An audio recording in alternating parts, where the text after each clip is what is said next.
బంగారం బ్యాంకులు ఇతర ప్రైవేటు సంస్థల్లో ఉన్న విడిపించి కొనబడును. కొమ్మూరి గోల్డ్ ఆంధ్ర మరియు తెలంగాణ. ఆర్థరైటిస్ అంటే అన్ని రకాల జాయింట్స్లలో నొప్పి రావడం, వాపు రావడం, ఎర్రబడడం, స్టిఫ్నెస్ రావడం, మూవ్మెంట్ రిస్ట్రిక్షన్స్ ఉండడాన్ని ఆర్థరైటిస్ అంటాం. అంటే కీళ్ళవాతం. ఈ కీళ్ళవాతం మనం స్పెసిఫిక్గా అడల్ట్స్లో అండ్ ఓల్డ్ ఏజ్లో ఎక్కువగా చూస్తుంటాం. పిల్లల్లో కూడా మనం కొంత మేరకు కొన్ని ఆర్థరైటిస్ స్పెసిఫిక్గా ఉంటాయి. ఇలాంటి ఆర్థరైటిస్ మనకు చిన్నపిల్లల్లో ఎప్పుడైతే ఇంజురీస్ అంటే ట్రివియల్ ఇంజరీ కానీ లేకపోతే మేజర్ ఇంజురీస్ కానీ ఏదైనా అయినప్పుడు వాళ్ళకు జాయింట్ లోపల బ్లడ్ క్లాట్ చేరి అది పిల్లోడు నెగ్లెక్ట్ చేసి పేరెంట్ చెప్పకపోవడం, తద్వారా ఆ ఉండే బ్లడ్ క్లాట్ బ్యాక్టీరియల్ కన్వర్షన్ వచ్చేసి సెప్టిక్ ఆర్థరైటిస్గా డెవలప్ అవడం. ఇది మనం పిల్లలలో ఎక్కువగా చూస్తాం. దాన్ని మనం సెప్టిక్ అంటే బ్యాక్టీరియల్ ఇన్ఫెక్షన్ ఆర్థరైటిస్ అంటాం. ఇది వచ్చినప్పుడు మాత్రం తప్పనిసరి పరిస్థితుల్లో ఇమీడియట్లీ డిటెక్ట్ చేయడం అవసరం.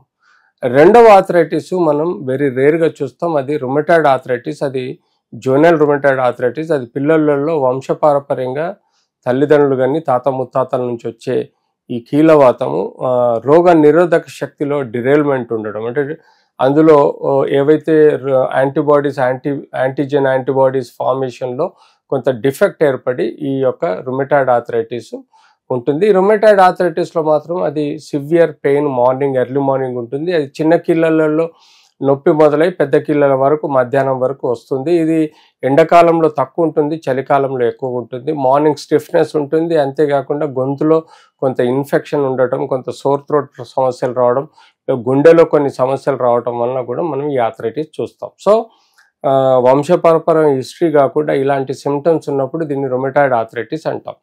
అంతేకాకుండా మనకు పిల్లలలో టీబీ బీమారి లంగ్స్లలో వచ్చినప్పుడు అది ఆ టీబీ బ్యాక్టీరియా ట్రాన్స్మిట్ అయ్యి బోన్స్ జాయింట్లలో వచ్చే ఆస్కారం ఉంటుంది. దాన్ని ట్యూబర్క్లోసిస్ ఆర్థరైటిస్ అంటాం. ఇది వెరీ రేర్ అయినా కూడా బిలో పావర్టీ కంట్రీస్లలో ఇది ఎక్కడైతే కుటుంబాలు ఆల్రెడీ తల్లిదండ్రులు ఇన్ఫెక్షన్కు టీబీ ఇన్ఫెక్షన్కు లోనైనప్పుడు వాళ్ళ ద్వారా పిల్లలకి ఇన్ఫెక్షన్స్ ట్రాన్స్మిట్ అయ్యి ఊపిరితిత్తులలో టీబీ ఏర్పడ్డప్పుడు ఇలాంటి టీబీ బ్యాక్టీరియా కణాలు పోయి జాయింట్లలో ఎఫెక్ట్ చేసి అది ట్యూబర్క్లోసిస్ జాయింట్గా కానీ ట్యూబర్క్లోసిస్ స్పైన్కి కానీ ఇతరత్ర ట్యూబర్క్లోసిస్ డిజీజ్ ఏర్పడే ఆస్కారం ఉంటుంది. అంతేకాకుండా ట్రామాటిక్ ఆర్థరైటిస్ అంటే పిల్లలలో ఇంజురీస్ కానీ యాక్సిడెంట్స్ కానీ అయినప్పుడు జాయింట్లో పొరలు దెబ్బతినడం, లిగమెంట్స్ దెబ్బతినడం, కొలాటరల్ లిగమెంట్స్ దెబ్బతినడం, మెనిస్కస్ దెబ్బతినడం, ఇలా వీటి లిగమెంట్స్ ఇంజురీ కాకుండా బోన్ జాయింట్ దగ్గర గ్రోయింగ్ ఎండ్స్ ఉంటాయి. దాటిని మేము ఎపిఫైసిస్ అంటాము. ఆ ఎపిఫైసిస్ ఇంజురీ వలన కూడా కొంత గ్రోత్ డిఫెక్ట్ అవడం, లేకపోతే యునైట్ అయిపోయి అది బోన్ జాయింట్ గ్రోత్ అన్నది డిఫరెంట్గా మారిపోయి ఆ వేర్ అండ్ టియర్ అబ్నార్మల్గా ఉండటం వలన వారికి ఆర్థరైటిస్ డెవలప్ అవుతుంది. సో ఇలాంటి ట్రామా వలన కూడా జాయింట్ పొరలు ఎర్లీగా అరిగిపోవడం, ఎముకలు అరిగిపోవడం వలన కూడా మనకి ఇలాంటి సమస్యలు వచ్చే ఆస్కారం కూడా ఉంటుంది. సో ఇలాంటి ఆర్థరైటిస్ని కూడా పిల్లల్లో మనం ఎక్కువగా చూస్తూ ఉంటాం. అంతేకాకుండా ఈ వైరల్ ఆర్థరైటిస్ అన్నది ఈ మధ్యకాలంలో ఎక్కువ చూస్తున్నాము. వైరల్ ఇన్ఫెక్షన్స్ ఎప్పుడైతే మనకు ఈ కోవిడ్ కానీ లేకపోతే H1N1 ఇన్ఫ్లుయెన్జా కానీ లేకపోతే స్వైన్ ఫ్లూ కానీ లేకపోతే గత ఎన్నో సంవత్సరాలుగా పిల్లలు ఎవరైతే ప్రాపర్గా ఈ టీకాలు కానీ వ్యాక్సిన్స్ కానీ వేసుకున్నప్పుడు ఇలాంటి వైరల్ డిజీజ్ ఎఫెక్ట్ అయినప్పుడు ఆ వైరల్ డిజీజ్ యొక్క వైరస్ డైరెక్ట్ జాయింట్స్లో ఉండే వాటర్, దాన్ని సైనోవెల్ ఫ్లూయిడ్ అంటాం. ఈ సైనోవెల్ ఫ్లూయిడ్లో ఎప్పుడైతే ఈ బ్యాక్టీరియా ఈ వైరస్లు చేరతాయో తద్వారా కూడా వైరస్ డిజీజ్ ఫీవర్ తగ్గినా కూడా కొన్ని నెలలు కొన్ని సంవత్సరాలు కూడా కొంతమంది కీళ్ళ నొప్పులు ఉంటాయి. వాటిని పోస్ట్ వైరల్ ఆర్థరైటిస్ అంటాం. సో ఇలా ఎన్నో రకాల ఆర్థరైటిస్ పెడియాట్రిక్లో మనం చూస్తూ ఉంటాం. ఇలాంటి ఆర్థరైటిస్ని క్లినికల్గా డయాగ్నోసిస్ చేసిన తర్వాత స్పెసిఫిక్గా ఇది ఇన్ఫెక్షన్స్ వలన వచ్చిందా లేకపోతే ఇది ఇతరత్ర కారణాల వలన వచ్చిందా అన్నది మనము రక్త పరీక్షలు చేసి రుమటాయిడ్ ఫ్యాక్టర్ తెలుసుకోవడము, నాన్ స్పెసిఫిక్ రుమటాయిడ్ ఫ్యాక్టర్ తెలుసుకోవడము, WBC కౌంట్ చూడడము, బ్యాక్టీరియల్ అయితే అలాగే ESR పెరిగిందంటే మనకు బ్యాక్టీరియల్ డోస్ కానీ లేకపోతే ట్యూబర్క్లోసిస్ యొక్క ఎఫెక్టివ్ ఎక్కువగా ఉండటం, అంతేకాకుండా మనము ఈ వైరల్ డిజీజ్ వలన CRP లెవెల్స్ పెరగడం, ఇవన్నీ మనం తెలుసుకోవటం వలన మనకు కొన్ని డిజీజెస్ క్లినికల్గా డయాగ్నోస్ చేయడం జరుగుతుంది. అంతేకాకుండా సిటీ, ఎంఆర్ఐ, ఎక్స్రే ద్వారా కూడా స్పెసిఫిక్గా ఈ యొక్క